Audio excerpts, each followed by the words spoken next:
Welcome to Coastside Poetry.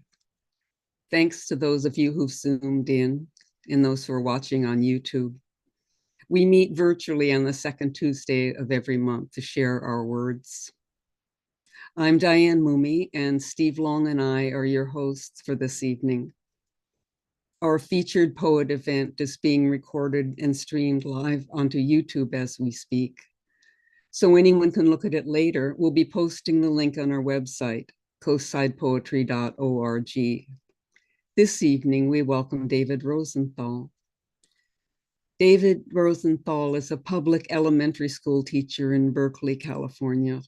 His poems and translations have appeared in Rattle, Birmingham Poetry Review, Rust and Moth, Had, Eclectica, Identity Theory, and many, many other places. He's been a Howard Nemerov Sonnet Award finalist and a Pushcart Prize nominee. He's the author of The Wild Geography of Misplaced Things by Kelsay Books. Please welcome David.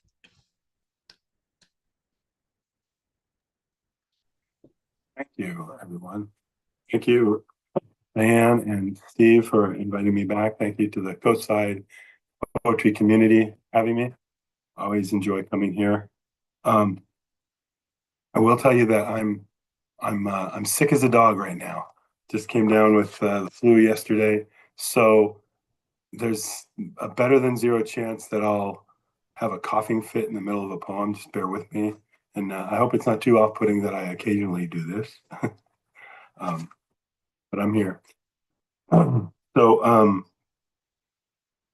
I'm going to read mostly new poems. Most of these, nearly all of them, haven't been published yet. Most of them I haven't even read in public yet. My book that Diane mentioned was from like 13 years ago, and I finally have put together a manuscript for a second book, and that's out under submission right now, looking for a publisher. And all of these poems will be in that, if assuming it ever gets published. So I'm going to start with a poem that's kind of based on a true story. It's a short little thing called Flag on a Hillside. It's about a flag on a hillside. The valley had been greened by rains and goldened with the woven hue of blooms along the rolling plains that rambled coastward out of view. We turned into a canyon past the ridge down toward the river's mouth, where rocks outcropped above the last low fields behind us to the south. And there it was. It made me sad and made me angry to be sad. Whatever motive someone had to put it there, I didn't care. I only knew it marred the wind with inorganic shapes, and where the spike to which the thing was pinned impaled the land, the slope was bare. You may have detected from that poem that I write what people call formal verse. I write in traditional meter and rhyme. And the next two poems I'm going to read are actually sonnets. This one is called AM. Every hour on the hour, the chimes repeat their vapid tune. The clock itself is 4 or 5 minutes fast. All the times in this house are off. But no other shelf or small appliance makes a sound at all, though many blight the darkness with their blue or red displays. Some nights it's hard to fall asleep when all you really want is true darkness, another truth that's hard to find. And you get up, too restless for the bed, too many faces ticking in your mind, somewhere between cold peace and brewing dread. And darkness yields its unrelenting power, and silence cannot last beyond an hour. And this one Another sonnet is called Weather. The rain will fall today. I know it will. I know it from 1,000 signs I learned before the app was in my hand. And still, I check it. And it's wrong. I have burned sacrifices to rain gods. I can see the clouds grow darker far out to the west. My knees are acting up arthritically. I feel the oxygen inside my chest get denser with each breath. The atmosphere is agitated. I can see the air. The gulls are lining rooftops inland here. I feel static in my beard and hair. And still, I check. I somehow can't let go. And still, it's wrong. And somehow still, I know. In the last few years, I have written a number of poems that are sort of character sketches or persona poems. I'm interested in these poems that kind of imply a narrative beyond the bounds of the poem. And so I'm going to read a few of those for you now. This one is called Elegy for Walter. He was a huge bearded house of a man. If you just saw his beard, you might think plaid, denim, old work boots, and maybe a can of cheap domestic beer. But that was Dad much more than him. He had what Mother called an old doe's eyes, though it was never clear exactly what she meant. They say he crawled till he was 2, then took another year to talk. He still don't talk much now, they joke. Anyway, when they found him at the base of Eagle Rock, not far from Parsons Oak, they all knew it was him despite the face. There wasn't anyone who really thought he jumped, but no one saw what happened, so a mystery became the family plot, and Eagle Rock, a place you shouldn't go.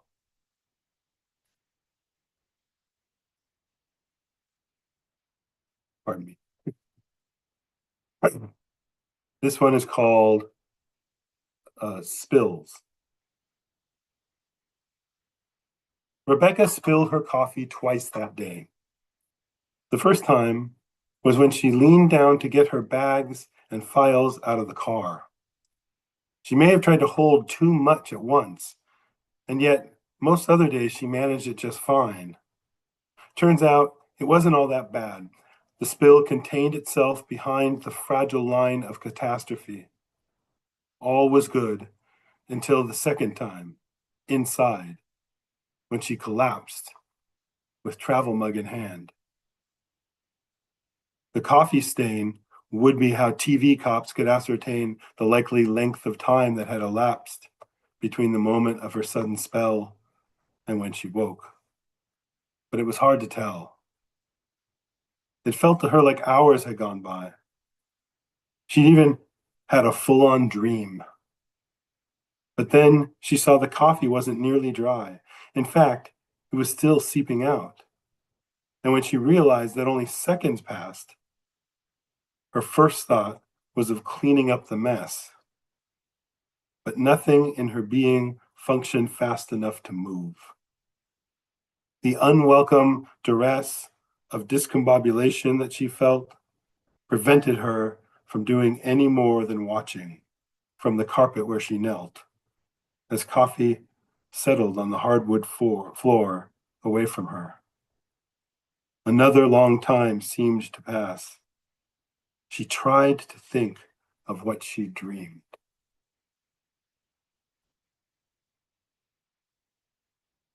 Diane mentioned that I'm a school teacher.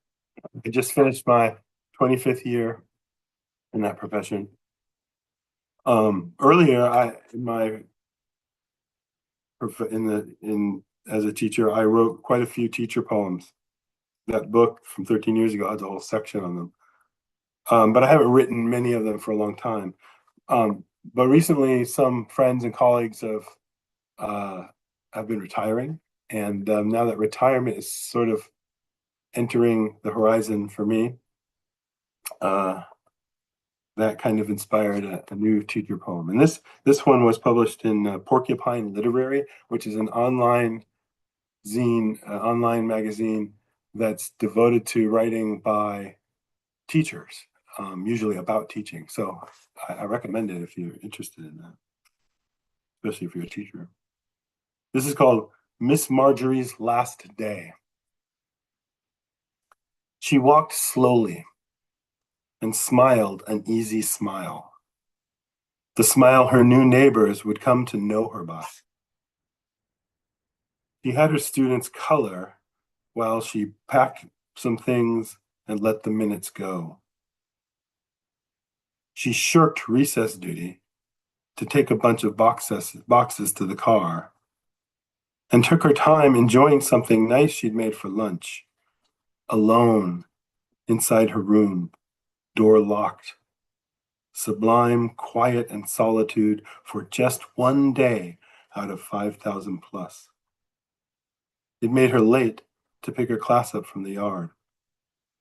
The way she let them play and talk and made them wait for her as she stood watching from the door felt like something she'd never done before.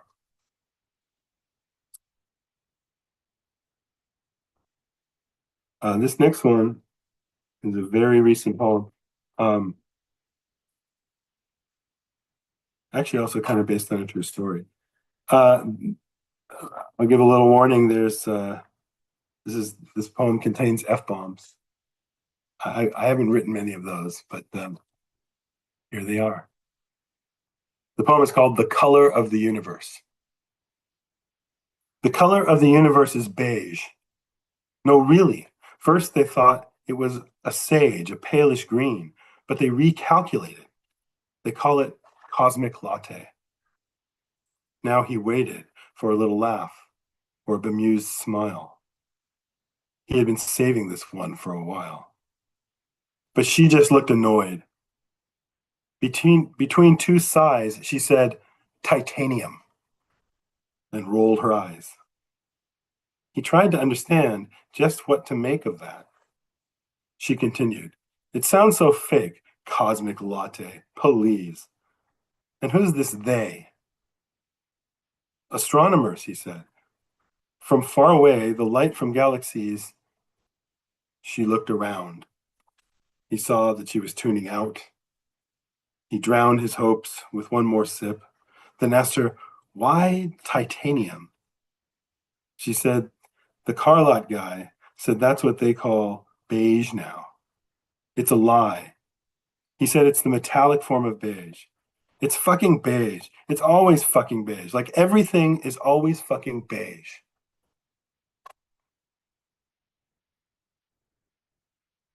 And then this next one is a fairly long poem for me. I can probably gather. Well, most of my poems are pretty short. This is a longer one that's got a little more of a narrative explicit to it.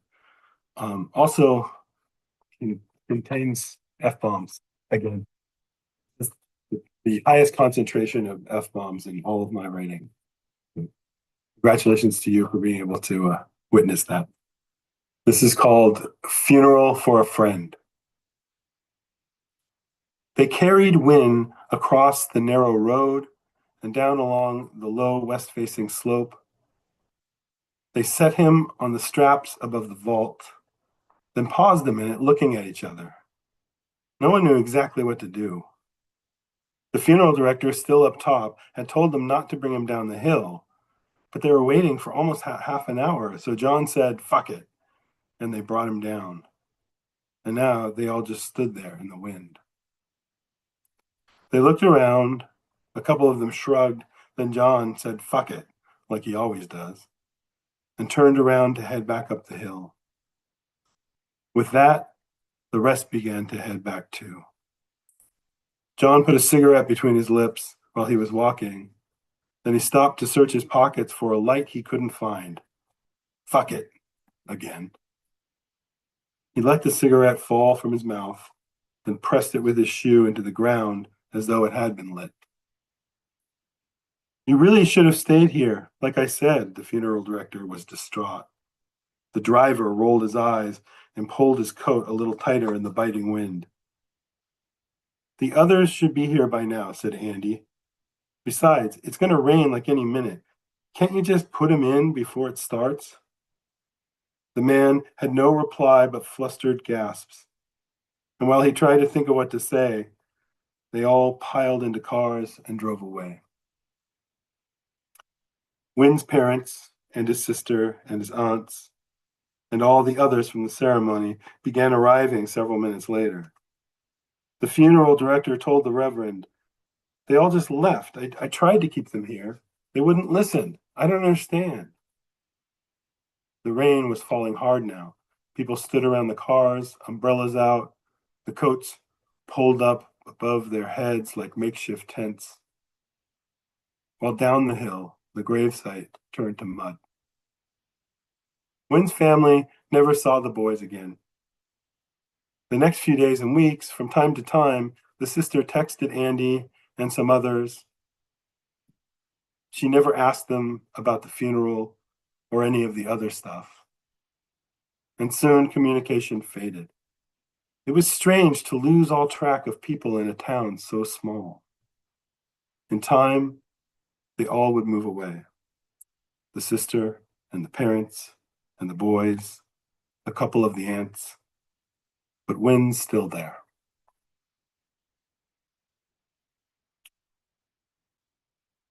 So I'm going to move now back from the sort of narrative pieces to something more autobiographical. This is actually based on my actual first memoir. It's called 18 Months, Second Story. The first thing I remember is the way my tiny toddler heels felt on the inch of balcony that stuck out past the grate my hands were holding onto, fingers clenched around the wrought iron bars beside my head. I don't remember climbing out at all, just being there. If anybody said anything to me, I do not recall. In memory, I cannot even see the thing I'm after. Just the vague gray ghost of sidewalk down below, somewhere a tree. This is the point on which there is the most contention in the telling. When my mom would tell it, she swore it was my bottle. My brother, who was 4 then, says she's wrong. He says it was his Tony Tiger pillow. But I don't know. My memory doesn't know. It only holds that moment on the edge of letting go. And even letting go itself is gone. Just wrought iron, heels, and ledge. I know I jumped, but only from the lore. I don't remember falling, though they say that falling is a feeling toddlers love. You'd think I would remember that. The way a body thrills at rushing through the air. Or the impact trauma, the cold foreclosure of the fall. Or that complex moment where ecstatic freedom meets the end of pleasure.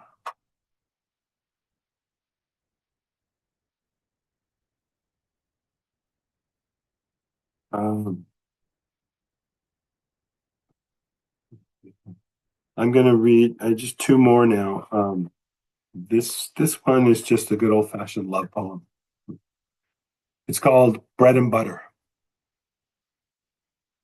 I say it when we're walking, every time a parking meter interrupts our bond, or hydrant, pole, or post. Whatever crime might find us if I fail to wave this wand is hard to imagine, but I protect us just in case. Mumbling my little spell, inaudibly so no one will suspect my superstitious impulse. I can't tell if you have ever noticed, you are so kind, I don't think you would risk exposing me or risk exposing us to undefined catastrophes.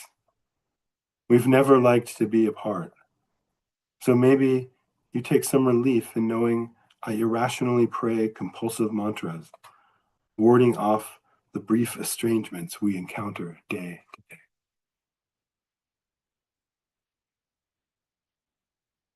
And I will end with a poem called Poem, which is about a poem. I don't usually like poems titled things like poem. I'm not usually very fond of poems about poetry or about poems. But in this case, it's an apt title, I think. Maybe even topical. Anyway, poem.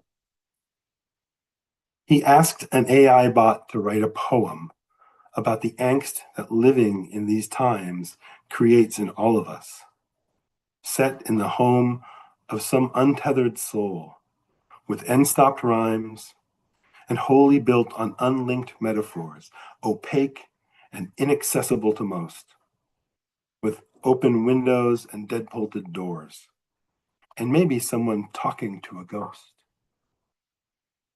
What came back didn't mention missing lovers, or references to ancient sacred hills, or cowcats crawling under duvet covers, or aching thumbs, or after-dinner pills. No spirit of a parent with vague answers, no children making images and song, no acrobats, contortionists, or dancers. No dreams where everything you do is wrong. Thank you, everybody.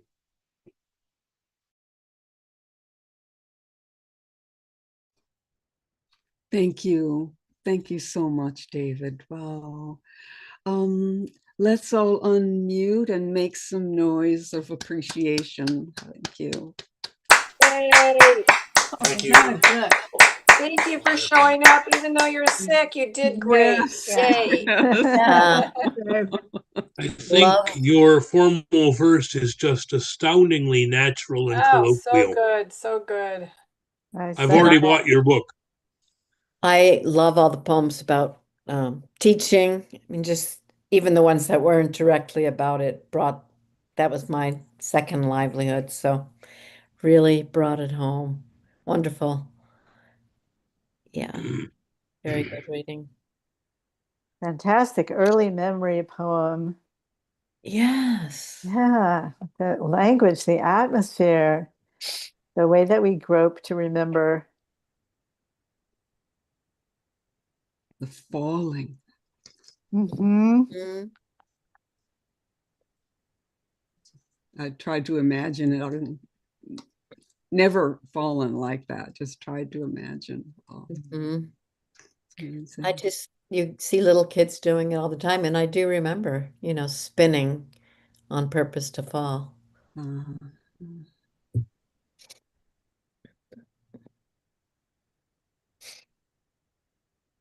Wonderful. David, what's the name of your forthcoming collection again? Or the one being worked on and submitted? Yeah. Forthcoming is a little early to say. It's under submission. In progress, under submission. It's called The Fading Flow of Vastness. Of vastness? Yeah.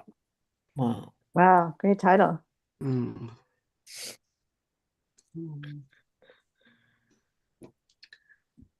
Well, thanks again so much, David. We'll stop recording in a moment. Those of you in the Zoom room, please stay online if you'd like to take part in the open mic. Thanks to all our YouTube listeners. Please tune in for our next regular Kelsay Poetry event on Tuesday, July 14th, when we'll welcome Veronica Kornberg as our feature. Wonderful. So thanks so much for joining us and for helping to keep the lamps of poetry burning.